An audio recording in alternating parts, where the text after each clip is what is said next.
Olá pessoal, hoje nós vamos começar uma nova série de estudos na nossa Escola Bíblica Metropolitana e a nossa série de estudos se chama Conhecendo Melhor Jesus para Segui-lo. Ou, falando de outra maneira, Conhecendo Jesus para que possamos segui-lo melhor. Se eu fizer uma pergunta para vocês de quem é Jesus na sua vida, talvez você tenha algumas respostas prontas.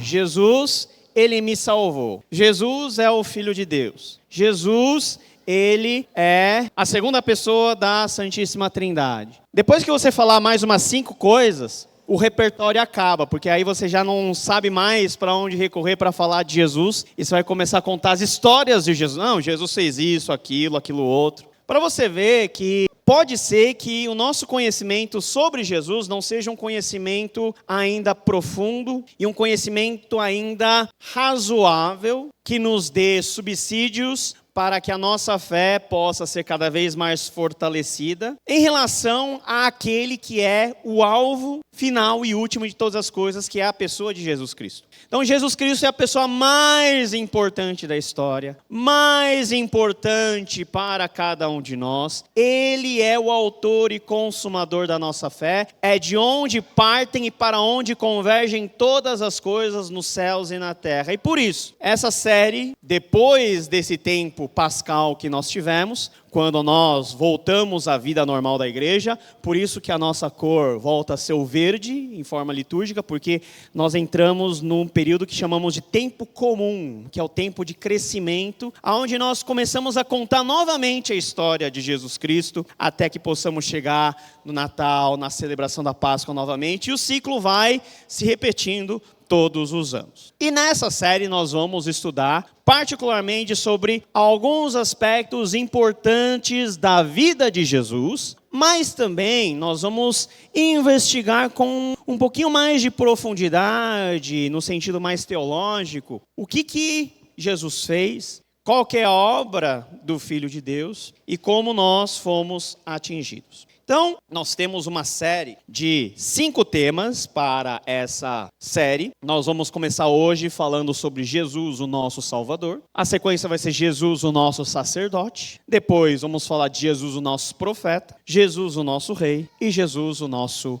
mestre. Então você veja que nós vamos investigar várias facetas da obra de Jesus Cristo sobre as nossas vidas. Lembra naquela passagem que eu até já preguei aqui, que Jesus está com seus discípulos e o barco começa a ser afligido por tempestades, nós falamos de tudo aquilo, e no final, os discípulos fazem uma pergunta, que é uma pergunta de maravilhamento. Os discípulos perguntam assim: quem é este, que até o vento e o mar lhe obedecem? Essa é a pergunta que vai nortear toda a nossa série. Quem é Jesus? Quem é este que nos salvou? Quem é este que assumiu a função de, ao mesmo tempo, ser sacerdote e oferta? Quem é esse que é o profeta de Deus? Quem é este que é o nosso rei, o rei dos reis, o senhor dos senhores? Quem é esse que é o nosso mestre? Estão preparados?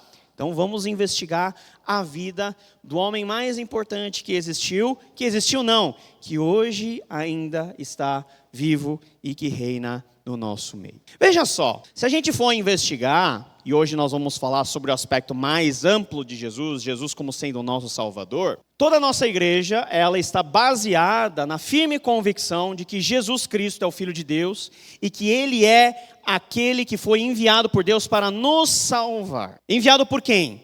Por Deus. A nossa confissão de fé diz o seguinte: aprove a Deus, em seu eterno propósito, escolher e ordenar o Senhor Jesus, seu Filho unigênito, para ser o mediador entre Deus e o homem, o profeta, o sacerdote, rei, cabeça e salvador de sua igreja, o herdeiro de todas as coisas e o juiz do mundo. E deu-lhe desde toda a eternidade um povo para ser sua somente para para, no tempo devido, ser por ele remido, chamado, justificado, santificado e glorificado. Então essa é a dimensão mais ampla daquilo que nós concebemos, daquilo que nós entendemos ser a pessoa de Jesus Cristo. Ele foi enviado por Deus, ele é o Filho de Deus, a segunda pessoa da Santíssima Trindade, que veio assumir um papel de mediação. Por que um papel de mediação? Porque nós, por causa do nosso pecado, nós não podemos ir nos encontrar com Deus pelas nossas próprias iniciativas, porque nós estamos mortos em nossos delitos e pecados. E o que Deus fez? Deus enviou o seu próprio Filho para que houvesse um meio de campo entre um Deus totalmente santo e justo, inalcançável por nós, e cada um de nós mergulhados em nossos pecados. Então a iniciativa de Deus foi de nos alcançar sempre mediante Jesus Cristo. No Antigo Testamento, Jesus Cristo foi antevisto, e no Novo Testamento, Jesus já vira um pressuposto. Ele é a ponte que nos conecta com Deus. Ele é a razão da existência de todas as coisas. Tudo existe para resplandecer a glória do Filho de Deus, aquele a quem Deus deu o governo de todas as coisas, e conforme nós vimos, Deus deu a Jesus Cristo um povo, que somos cada um de nós, que fomos comprados pelo seu sangue, que temos uma missão. Então veja como Jesus, ele é fundamental para as nossas vidas. Mas Jesus, vamos começar pelo básico. Jesus, que nome é esse? No nosso contexto brasileiro, dificilmente temos uma pessoa chamada Jesus, até por causa dessa questão de respeito e diferenciação. Mas no contexto hispânico, Jesus é um nome altamente utilizado, Jesus. Tem muita gente que se chama Jesus. E na época de Jesus, Jesus era um nome muito comum. Jesus é uma forma latinizada de um nome que era muito comum no contexto hebraico. Sabe de que nome vem a palavra Jesus? Josué, Yehoshua, o Senhor salva. Então o próprio nome de Jesus mostra e aponta para o ministério principal de Jesus, que é vir salvar cada um de nós. Jesus Cristo é aquele que nos salva. Esse é o propósito do Filho de Deus ter vindo para o mundo, para que nós, nele, tivéssemos a salvação.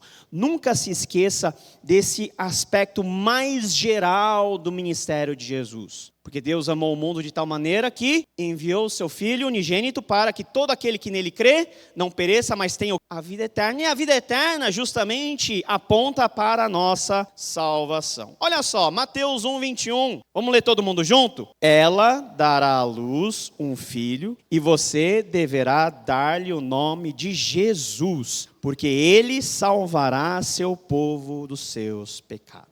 Então, quando nós falamos Jesus, é o nome mais precioso que nós temos. Quando nós invocamos o nome de Jesus, nós estamos implicitamente declarando que esse Jesus, ele é a fonte da nossa salvação. Salvação, Jesus, são dois princípios, são duas ideias, são duas coisas que nós não podemos separar nunca, porque Jesus justamente veio para nos salvar. Você já imaginou que Jesus não precisaria vir? Jesus não tem nenhuma obrigação de ter sido enviado por Deus. Deus não precisava ter enviado o seu Filho se ele simplesmente quisesse julgar todo mundo pelos seus pecados. Mas por ele nos amar, e Deus ama cada um de nós, ele enviou o seu Filho para a nossa salvação. O Senhor salva.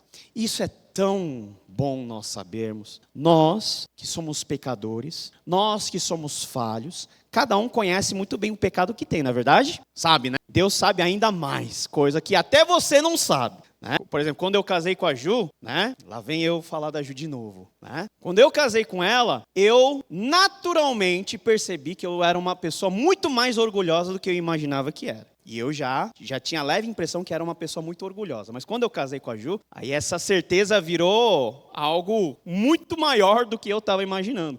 Deus sabe ainda mais sobre o meu orgulho, sobre a condição caída minha e de cada um que está aqui. Deus simplesmente poderia ter dito assim: vou passar a régua e vou julgar todo mundo. Mas não. Deus tem como propósito salvar aqueles que são seus. E para concretizar essa obra de salvação, foi necessário que o próprio Filho de Deus viesse ao mundo. Muitas vezes a gente olha para nós e nós caímos naquela ideia de que a gente não vale muita coisa. Nós valemos o preço que foi pago na cruz do Calvário. Deus deu a vida do seu Filho para redimir a nossa, porque Ele nos ama. Jesus, quando nós pensamos em Jesus, nós pensamos no quanto Deus nos ama, ao ponto dele ter dado por nós o seu Filho, o seu único precioso Filho. Mas Jesus também é chamado de Cristo. E deixa eu falar alguma coisa aqui, ó. Cristo não é o sobrenome de Jesus. Tem gente que pensa assim,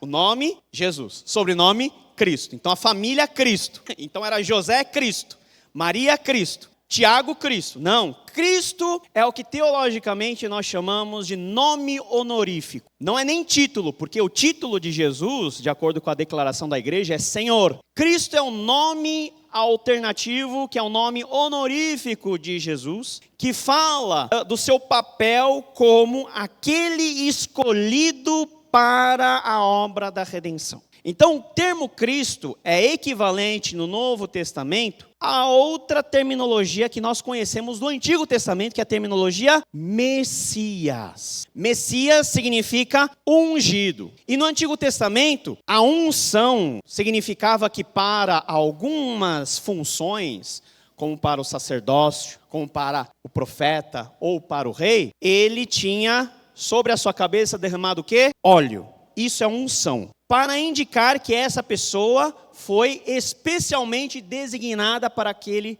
propósito. E quando nós chamamos Jesus de o Cristo, nós estamos declarando que Jesus foi especificamente designado por Deus para a obra da redenção. Jesus foi destacado. A segunda pessoa da Trindade foi enviado para o fronte para que nele fosse completado todo o aspecto da redenção. E por isso que nós falamos do ofício tríplice de Jesus. Ele é sacerdote, rei e profeta. E na sequência dessas semanas nós vamos investigar sobre esses termos e o sentido deles.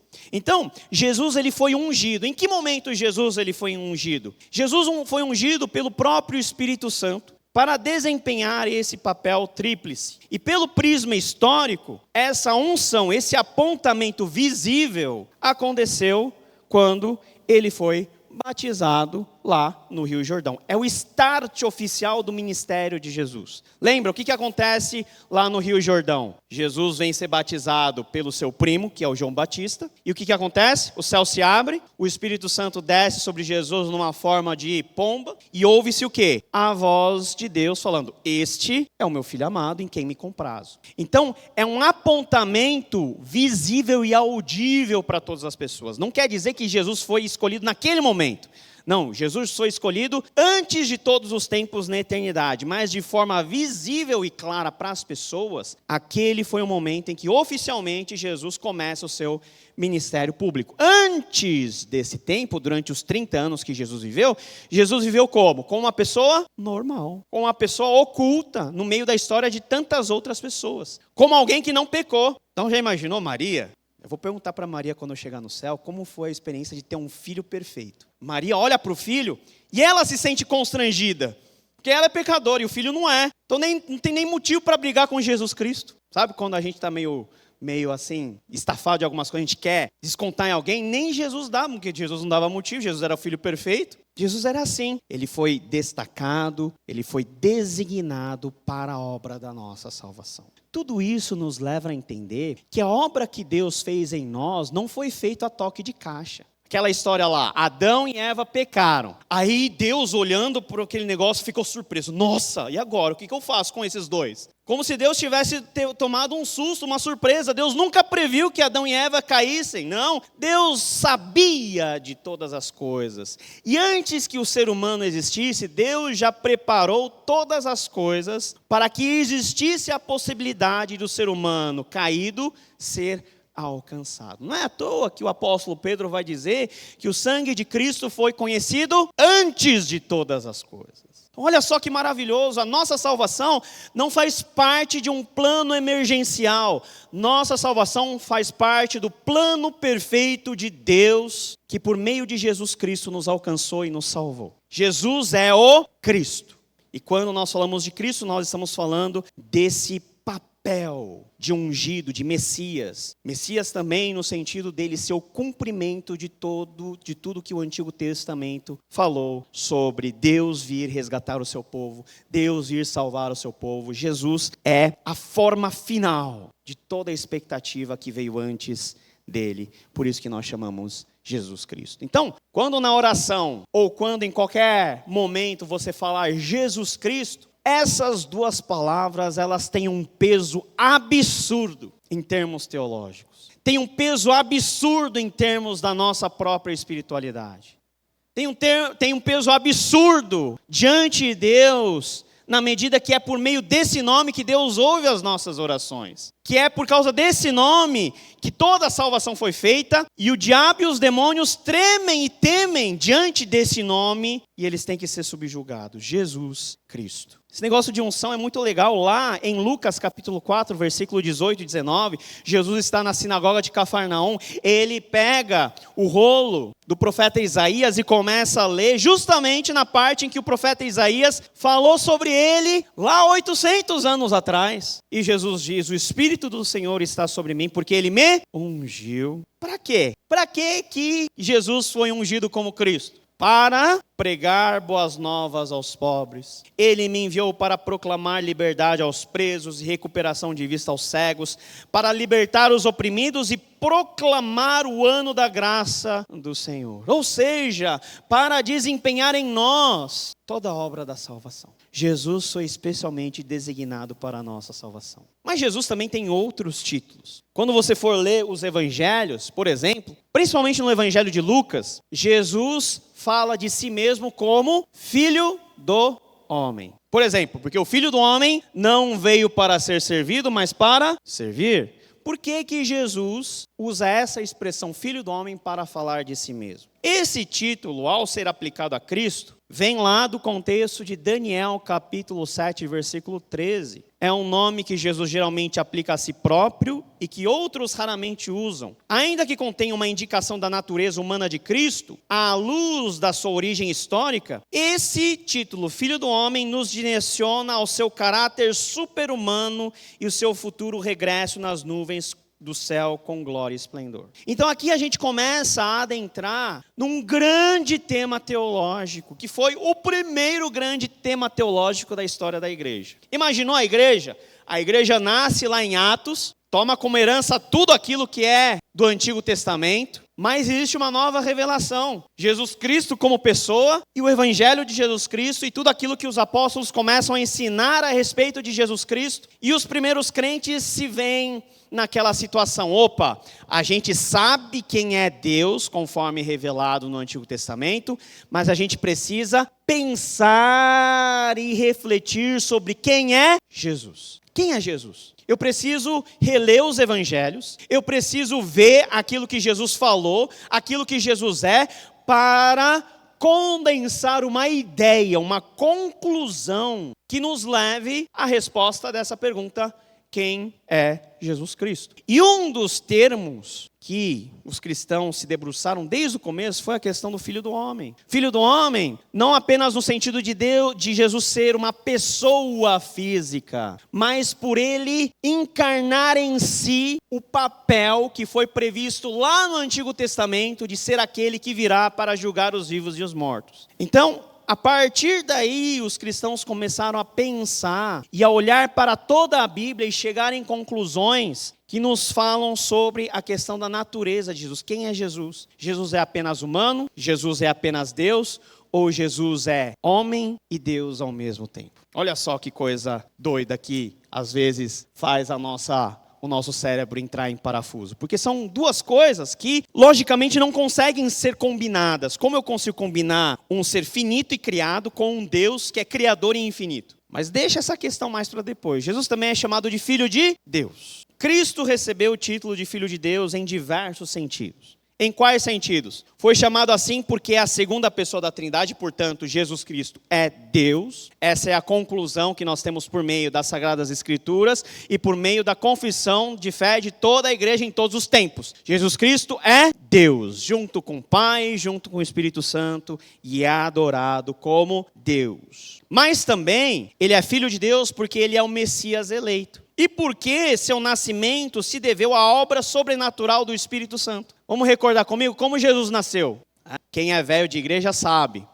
Creio em Jesus Cristo, seu único Filho, nosso Senhor, que foi concebido pelo Espírito Santo, nasceu da Virgem Maria. Quando nós olhamos para Mateus 1, nós vemos que o Espírito Santo agiu sobre a vida de uma virgem chamada Maria, e ela concebeu de forma milagrosa esse que é o Filho de Deus. Então, quando nós falamos Filho de Deus, nós estamos falando desse aspecto sobrenatural da pessoa de Jesus Cristo, como alguém que faz parte da divindade. E quando nós falamos Filho de Deus, não quer dizer que Deus como Pai está acima de Jesus como Filho. Quando nós falamos Filho, nós falamos alguém da mesma essência. O seu filho mesmo, como pessoa, ele é inferior a você? Não. Ele é tão ser humano quanto você. Só as funções são diferentes. Mas o seu filho não é menos ser humano porque é seu filho. Ele é ser humano como você e alvo do amor do mesmo Deus que te amou. Aí entramos num título que a igreja confessa a todo momento. Jesus Cristo é o Senhor. Tem uma igreja que roubou esse slogan da gente, né? Jesus Cristo é o Senhor. É a primeira declaração pública da igreja. Jesus Cristo é o Senhor. E por que Senhor é uma palavra importante? Os contemporâneos de Jesus às vezes usavam esse título em referência a Jesus com uma forma de expressar cortesia, justamente como usamos no vocábulo Senhor. Então, na língua portuguesa, quando você vai se dirigir a alguém de respeito, você chama essa pessoa de Senhor, como um pronome de tratamento normal, né? Eu, na minha juventude, às vezes vejo pessoas muito mais idosas virem me chamar de Senhor. Eu fico até constrangido. Mas é um pronome de tratamento, de respeito. Mas quando nós falamos Senhor Jesus, esse Senhor não é um pronome de tratamento normal. É o título de Jesus como dono e soberano, rei de todas as coisas. Em algumas passagens, esse título Senhor designa Cristo como soberano e governante da igreja, e em outras ocupa o mesmo lugar que ocupa o nome de Deus. Deus é chamado de Senhor também no Antigo Testamento. Da mesma maneira, Jesus é chamado de Senhor no Novo Testamento. E a palavra Senhor, no contexto de Jesus, era uma palavra utilizada para falar do imperador romano. Então, você imagina como que era um negócio subversivo, revolucionário, chamar um homem, Jesus, um profeta que vem lá de Nazaré, uma cidade que ninguém sabe, ninguém viu, lá na periferia do Império Romano, chamar esse cabra de Senhor. O mesmo título que você usa para falar do imperador romano. Jesus, ele é o nosso Senhor, não porque ele é um cara legal. Jesus, ele é o nosso Senhor porque ele é o nosso dono, ele é o nosso rei. Ele é a quem nós submetemos todas as coisas. E ele é a quem nós oferecemos todas as coisas. Quando nós chamamos Jesus de Senhor, quer dizer que nós reconhecemos o domínio e o reino de Jesus sobre as nossas vidas. Então veja só, às vezes a gente fala de forma despretensiosa, Jesus, Cristo, Senhor, Filho de Deus, Filho do homem, mas essas terminologias elas são tão pesadas, tão importantes, que por isso que o terceiro mandamento diz que nós não podemos tomar o nome do Senhor Deus em vão. E tomar o nome de Deus em vão quer dizer, entre outras coisas, você falar das coisas de Deus e do nome de Deus sem pensar direito no que você está fazendo. Evocando o nome santo de Deus de forma desrespeitosa, irreverente, maldosa, jocosa. O nome de Deus não é para essas coisas. E o nome de Jesus merece o mesmo respeito, porque Jesus é Deus junto com o Pai e junto com o Espírito Santo. Ele é o nosso Senhor. Agora, todos esses títulos, eles nos apontam para a pessoa de Jesus Cristo. E a Bíblia nos apresenta Cristo como um ser dotado de duas naturezas. É aqui que começamos a entrar no principal mistério da fé cristã. Jesus Cristo é ao mesmo tempo Deus e homem. Ele é divino e humano. Não é à toa que Paulo, lá em 1 Timóteo 3,16, vai chamar isso de o grande mistério da piedade. O fato de Deus ter se manifestado em carne. E o que é mistério? É algo que nós não podemos compreender. Mas eu acho que isso é óbvio, né? Se a gente compreendesse a natureza e a essência mais básica de Deus, todo mundo seria Deus também. Nós não compreendemos justamente porque nós estamos com as nossas vistas e a nossa mente corrompido pelo pecado. A gente contempla e crê, mas sem muito entender, porque nós estamos falando da essência de quem é Jesus Cristo. Então essa é a grande discussão dos evangelhos. As pessoas olham para Jesus Cristo e chamam Jesus como? Como que Jesus é chamado nos evangelhos? É um profeta. Porque no Antigo Testamento a gente tinha profetas que também faziam milagres. Elias e Eliseu, é a dupla dinâmica. Um fazia mais milagre que o outro. Elias já era um cara sobrenatural. Eliseu recebeu porção dobrada. O cadáver tocava no osso de Eliseu, levantava. A gente precisa achar esse osso. O profeta jogava sal numa fonte estéril e a fonte tinha água doce. Mandava o sujeito tomar banho 7 vezes no Rio Jordão para o cara ser curado de toda a lepra. Abria a visão dos seus compatriotas para que eles pudessem ver o exército celestial cooperando na guerra com eles. Mas Jesus é muito mais do que um profeta. Porque nenhum profeta tinha poder, por exemplo, sobre as forças da natureza, e Jesus tinha. Nenhum profeta tinha poder sobre a vida e a morte, e Jesus tinha. Tanto é que ele ressuscitou. Então, a natureza de Jesus, ela é dupla. Jesus é, ao mesmo tempo, ser divino e, ao mesmo tempo, humano. Não quer dizer que Jesus está dividido. Metade dele é humano e metade dele é divino. Não. Jesus é inteiramente humano e inteiramente divino. Aí que o nosso cérebro não funciona direito. Porque a gente não sabe, não conhece pelas leis da física alguma coisa que é duas coisas ao mesmo tempo e de forma plena, em termos de substância. E nisso a igreja gastou muito tempo para pensar, para refletir, para orar. Muitas heresias no primeiro momento da igreja surgiram. Alguns dizendo que Jesus era inferior a Deus. Alguns dizendo que Jesus não veio em forma humana, que Jesus veio como aparência. Jesus era um holograma. Porque as pessoas não entendiam essa coisa de Jesus ser ao mesmo tempo homem e Deus. E na base da tentativa e de erro, a igreja foi consolidando a sua convicção em Jesus Cristo, até que no ano de 451, chegou-se a uma declaração final sobre a divindade de Jesus Cristo. Feito aonde? No concílio de Calcedônia, na Ásia Menor, ano de 451, numa das declarações mais bonitas sobre a essência e a natureza dupla de Deus. E diz o credo calcedoniano, que é a declaração de fé que foi assinada em 451,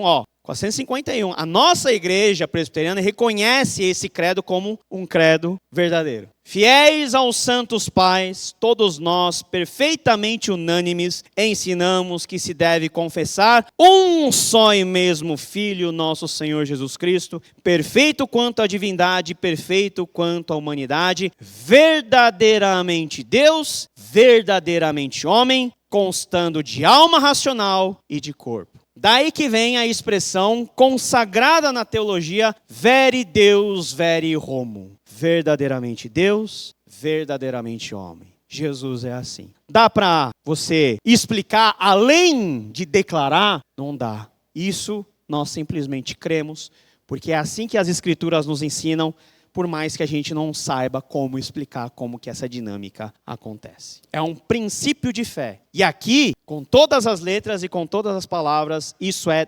doutrina. É uma convicção de uma verdade inabalável da igreja. Qualquer um que discorda desse consenso universal não pode ser chamado de cristão. Ele pode ser qualquer outra coisa, mas cristão verdadeiro ele não é. E essa confissão, ela é compartilhada por quase todas as tradições cristãs da história, desde os católicos romanos, os católicos ortodoxos de todas as vertentes, os protestantes e nós também, presbiterianos. Inclusive, nós confessamos isso e replicamos essa declaração na nossa confissão de Westminster. Jesus é um, mas em duas essências. Assim como nós não compreendemos o mistério da Trindade, que é Deus sendo três e um, nós também não compreendemos o mistério da encarnação, que é Jesus sendo perfeitamente homem e perfeitamente Deus e plenamente Deus. O Senhor Jesus, em sua natureza humana unida à divina, olha só, foi santificado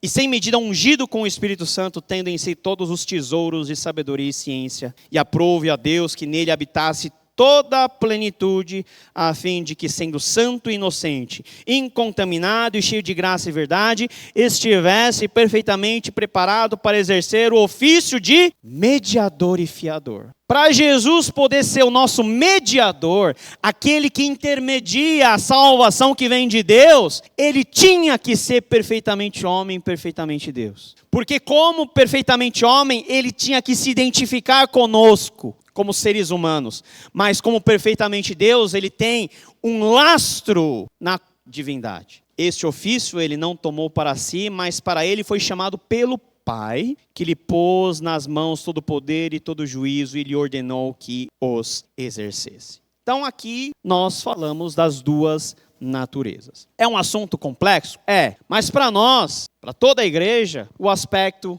é crer. É assim porque as Escrituras nos revelam assim, e se as Escrituras são a base da nossa fé, mesmo que a gente não compreenda tudo, a gente crê, porque nós estamos confiando que as Escrituras são a palavra de Deus. Uma vez que muitos atualmente negam a divindade de Cristo, é necessário enfatizar as provas bíblicas dessa divindade. E algumas passagens do Antigo Testamento nos remetem diretamente a essa doutrina, vocês podem procurar em casa todas essas referências. E no Novo Testamento, as referências quanto à divindade de Jesus são muito mais abundantes. Depois da ressurreição, Jesus aparece para os seus discípulos, e quem não estava lá? Qual que era o discípulo que não estava lá? Tomé. Aí Jesus aparece, aí os discípulos encontram com Tomé e falam o quê? Mano, Jesus apareceu aqui. Jesus apareceu aqui. E Tomé, no seu modo normal de ser humano, vai falar o quê? Vocês estão de sacanagem comigo, né? Como assim Jesus apareceu aqui? Ele foi crucificado. Tá lá, enterrado. Sepultado, quer dizer. Como que apareceu aqui? O corpo dele sumiu e tal, mas ele está morto. Aí depois, no próximo encontro, enquanto todos os discípulos, inclusive Tomé, estavam lá reunidos, quem aparece? Jesus aparece de novo.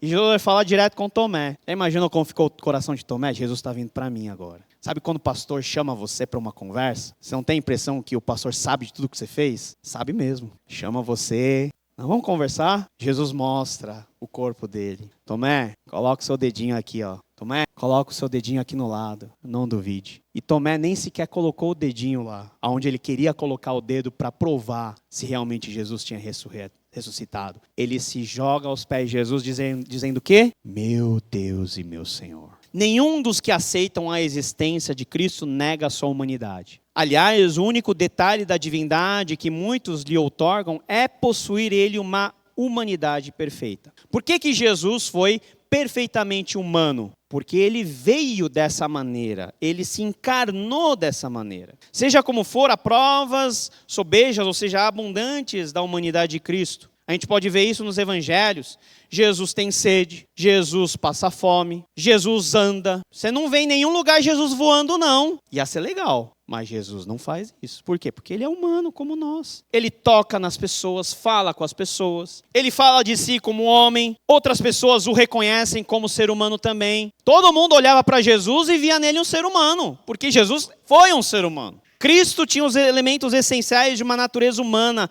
a saber, corpo e alma. Eu não sei se Jesus era bonito, mas que Jesus era ser humano, ele era. Eu não sei se ele tinha cabelo liso ou não, mas eu sei que Jesus era humano, porque a palavra de Deus diz que ele veio como ser humano, nasceu como ser humano. Além disso, ele se achava sujeito às leis ordinárias do desenvolvimento humano. Jesus, você não vê Jesus, eu queria que, não deu tempo de fazer um monte de coisa hoje. Aí Jesus toca assim no sol e fala para o sol parar.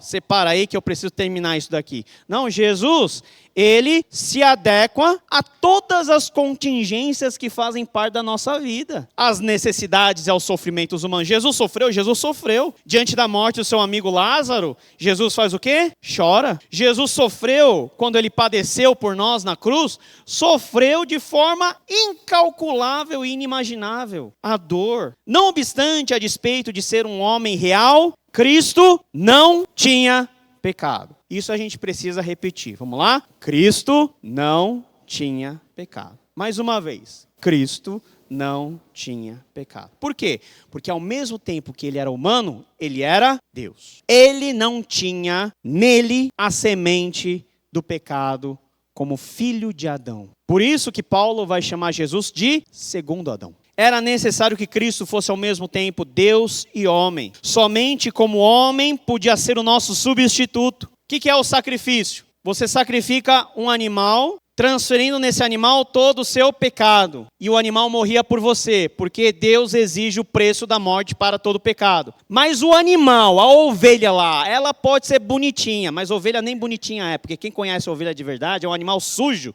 fétido. A ovelha é um animal que não consegue ver sozinho, porque quando deixa sozinho aquilo vira uma bola de pelo. O olho some, vira uma bola assim andando. O animal sacrificado, ele era um substituto provisório. Por quê? Porque o animal não consegue me representar diante de Deus. Porque o animal não é ser humano, o animal é animal. Agora, quando Jesus ele veio e tomou a forma humana, ele se qualificou para ser o quê? O nosso substituto perfeito para morrer a morte que é nossa, para receber o castigo que era meu e seu. Mas apenas como homem sem pecado podia pagar pelo pecado dos outros. Por que Jesus não podia ter pecado?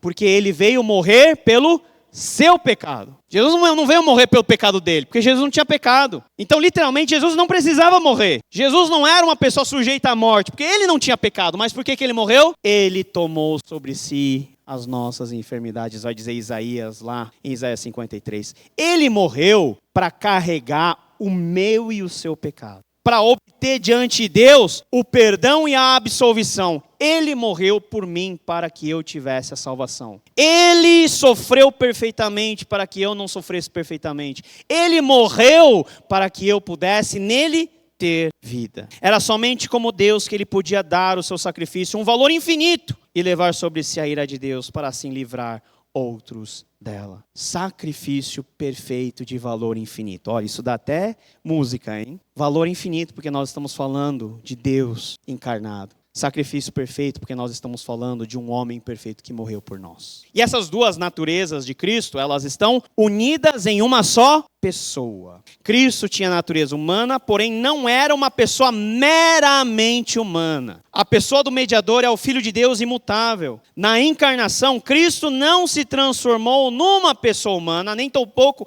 adotou para si uma personalidade humana. Cristo assumiu, além da sua natureza divina, uma natureza humana. Essa natureza humana não chegou a desenvolver uma personalidade independente, mas se personificou na pessoa do Filho de Deus. Ou seja, Jesus, quando veio e assumiu essas duas naturezas, ele não ficou independente dos propósitos de Deus. Ao tomar essa natureza humana, a pessoa do mediador era ao mesmo tempo divino e humano, ou seja, Deus e homem, possuindo todas as qualidades essenciais das naturezas divina e humana. Naturezas essenciais. Paulo vai dizer lá em Filipenses capítulo 2, tem de vós a mesma disposição que teve Jesus Cristo, que mesmo ele sendo Deus, não considerou que o ser igual a Deus era algo que devia pegar-se, antes esvaziou-se a si mesmo, submeteu-se à morte. Por que Jesus fez isso? Para me salvar, para te salvar. Porque ele nos ama. Jesus se absteve, enquanto encarnado, de algumas prerrogativas que eram divinas. Quando Jesus estava na terra, encarnado, Jesus se absteve da sua onipresença. Por quê? Porque ele se esvaziou para morrer em nosso lugar. Veja só a dimensão do amor de Deus. Amor de verdade é quando você paga o preço, quando você dá alguma coisa de valor para provar que você realmente está afim daquela pessoa, que aquilo de valioso que você tem, na verdade não é tão valioso assim quanto a própria pessoa que você tem como alvo. Esses são os nossos relacionamentos, como pessoas, como seres humanos. Tudo em Deus é valioso, tudo em Deus tem infinito valor, mas veja que para nos salvar, o Filho de Deus, ele assumiu um corpo humano, se submeteu ao sofrimento, morreu por nós, para que nós pudéssemos nele ter o quê? Vida eterna. Jesus é demais. Não tem gente mais importante que Jesus. Cristo tem consciência divina e humana, juntamente com uma vontade divina e humana. Este é realmente um mistério que nós não podemos conceber. As Escrituras ensinam claramente essa unidade na pessoa de Cristo, e é sempre a mesma pessoa que fala, seja expressando feitos divinos ou humanos, ou seja, é um só Jesus Cristo. A parte humana e a parte divina estão eternamente conectadas, essencialmente ligadas. Então, quando Jesus fala, Jesus está falando como homem e como Deus. Não tem diferença e não tem diferenciação. Igualmente, às vezes, ações e atributos humanos nos são apresentados como a obra da pessoa de Cristo em sua divindade. Atributos e ações divinos são, às vezes, imputados à pessoa de Cristo sob um nome que designa a sua humanidade. Então, muitas coisas que Jesus fez apontam diretamente ou indiretamente para a sua divindade. Principalmente as obras que Jesus fez durante o seu ministério público, como as obras de milagre, como as obras de maravilha que Jesus fez. Deus escolheu Jesus, esse Jesus que é o Filho unigênito, para ser um mediador entre Deus e o homem. E a gente precisa, como pessoas alcançadas por essa graça, nós precisamos entender quem é Jesus, para que nós não tenhamos o constrangimento de resumir Jesus em apenas 2 ou 3 frases de efeito, que é a tendência nossa diante das pessoas. E deu-lhe desde toda a eternidade um povo para ser sua semente, para no tempo devido ser por ele remido, chamado, justificado, santificado e glorificado. Nós somos objeto da ação de Jesus, o Filho de Deus, porque nós somos salvos. Cada um que Deus escolheu foi alcançado ou será um dia alcançado pela graça de Deus, e nós fazemos parte de um só povo. O reverendo Guilherme falou no aspecto individual e coletivo da salvação. A gente não é salvo apenas no aspecto individual. A gente é salvo no aspecto também coletivo. Porque os indivíduos, eles não estão soltos no universo, cada um podendo viver da maneira que quer e como quer. Nós todos nos pertencemos uns aos outros. A confissão de La Rochelle diz que quando nós participamos da ceia, essa mesa aqui, nós testificamos que somos um com Cristo e um conosco mesmo. Mutuamente nós pertencemos ao Senhor que preside sobre essa mesa, mutuamente nós somos povo dele. E a gente precisa viver e crescer no conhecimento desse Jesus que é o Salvador de cada um de nós, mas também da sua igreja, espalhada em todos os rincões do mundo, em todos os tempos, em todas as eras. Um dia nós seremos reunidos em um mesmo lugar e nós veremos o pai Abraão, porque afinal o pai Abraão tem muitos filhos. Nós veremos Isaac e Jacó, nós veremos Davi. Não sei se Salomão vai estar lá, mas nós veremos Isaías, Jeremias, Oséias, Neemias, Esdras. Nós veremos Pedro, Paulo, Tiago, João. Nós veremos os santos grandes homens de Deus. Veremos lá Calvino, Lutero. Veremos os nossos parentes que já hoje dormem no Senhor, porque nós somos um só povo. E a festa vai ser legal, hein? Que nem festa de família de fim de ano. Mas imagina a mesma festa sem nenhum pecador. Então, seu tio chato, lá na glória não vai ser chato, porque ele vai ser transformado. Então, só coisa boa para discutir, só comida boa, beberemos diante do Senhor o vinho novo, porque Deus amou tanto o mundo que deu o seu Filho unigênito, para que todo que nele crer não pereça, mas tenha vida eterna. Esse é o Jesus. E vimos e testemunhamos que o Pai enviou o seu Filho para ser o Salvador do mundo. Esse é o nosso Jesus, o Salvador, o Cordeiro de Deus que tira o pecado do mundo.